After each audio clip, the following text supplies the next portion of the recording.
तुम्ही बघितलं असेल देऊळ बंद पिक्चर, पण आमच्यासोबत पण घडलं होतं असंच. होय, किती वाजता उघडते? हम करते हैं प्रबंध, मंदिर आप चिंता मत करिए. तो करना. मित्रांनो, तर आम्ही गेलो होतो येदूरला.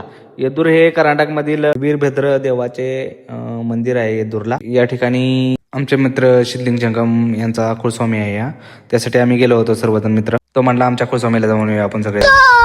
मध्ये आहे तर शिवकालीन मंदिर आहे. तर तिथे गेल्यावरती काय झालं माहिती का मित्रांनो, 100 किलोमीटर अंतरावरून लांब गेलो आमचं जिल्हा सोडून, राज्य सोडून पलीकडे कर्नाटकमध्ये गेलो आणि झालं तर काय देऊळ बंद होतं का तर व्यवस्थापनाचं. तिथं मंदिराची डागडुजी वगैरे चालू होती आणि तिथे गेल्यावर काय झालं माहिती का, आम्ही पोचलो मंदिरात पोचल्यावर काय झालं, मी शूट घ्यायला चालू केला. सगळं दगडं वगैरे कमान वगैरे व्यवस्थित पुरातन तत्वातील तुम्हाला दाखवायचं होतं म्हणून मी शूट घ्यायला चालू केलं. तर काय झालं, शिदलिंग आमचा म्हणला चला नदीवर जाऊया पहिल्यांदा, मग आतमध्ये प्रवेश. आणि तिथून माघारी गेलो. हे आहे जहाज, मंदिराचे जहाज असेल आय थिंक. तर मग तिथं गोशाळा होती. गोशाळामध्ये आम्ही गायींना चारा द्यायचं ठरवलं. तर आम्ही तिथून जवळच होते, मग म्हणलं जाता येताना देऊ खायला.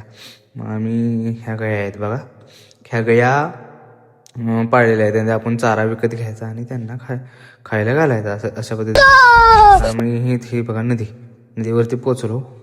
नदीवरती तिथे पूजा कशाची तरी चालली होती, पाणी वगैरे बाटल्या दिसत होत्या. गंगाजल असेल आय थिंक, गंगाजलची पूजा चालू होती. त्यांचा आवाज आहे का तुम्ही, कुठली तरी आरती चालली होती, कुठल्या तरी भाषेत, मराठी पण होती मिक्स. तर अशा पद्धतीने आरती होती. आणि नंतर आम्ही काय केलं, शंकराची पिंड वगैरे होती तिथे. शंकराच्या पिंडीपाशी आम्ही जरा बसलो, हातपाय वगैरे धुतले आणि नंतर आम्ही आणि केळी घेतली. तर 1 डझन केळी घेतली आणि सगळ्या गायांना चारू लागला. सगळ्या गायींना केळी वगैरे चारायला लागल्या. शिदलिंग पण गेला, शिदलिंगची मुलगी पण मागे मला पण चारायच्या मागे लागली होती. असं मला म्हटलं दे तिला पण एक केळी, तिला पण चारवते. तर आम्ही काय केलं, त्यांचं केळी वगैरे चारून झाल्यावरती काय हे आहे आशीर्वाद घ्यायचा प्रयत्न करते. नंतर आम्ही तिथून काय केलं, मंदिरामध्ये असं काम चालू होतं. तिथून वास्तुकला वगैरे बघितल्या. तिथे आरतीसाठी ढोल शिंग वगैरे असं अडकवलेलं होतं, त्याचं फोटोशूट केला. आणि आतमध्ये देवी होतं, दर्शन वगैरे केलं. त्या पुजाऱ्याने आम्हाला थोडीफार माहिती सांगितली. ते क्षेत्रामध्ये सगळंच माहिती आहे, बुक आहे मराठी, तुम्ही घेऊन जावा. ते सगळंच माहिती असते तुम्हाला सगळंच. त्यांना जास्त मराठी बोलता येत नव्हतं, तरी पण सांगितलं त्यांना, सांगायचा प्रयत्न केला आम्हाला की असंच पुस्तक घ्या, त्यामध्ये तुम्हाला सर्व माहिती मिळेल. नंतर आम्ही तिथून बाहेर निघलो आणि मेन शिवलिंग जिथे आहे तिथे आम्ही गेलो. तर बघतो तर काय, होय, किती वाजता उघडते? जलवा है हमारा. अरे भाई तुम लोग का नाम लिस्ट में नहीं है. ते आम्हाला म्हणले ऑनलाईन दर्शन घ्या, टीव्हीवरती स्क्रीनवरती दिसत आहे शिवलिंग.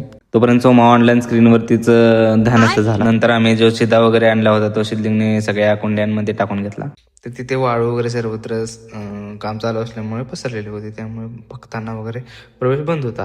तिथे एक आम्हाला दिसला पोपटाचा फोटो वगैरे काढला. मित्रांनो, तुम्ही जर कोणी कर्नाटकमध्ये वीरभद्रनाथाला जर भेटा येणार असलं तर येऊ नका, तर सध्या मंदिर बंद आहे.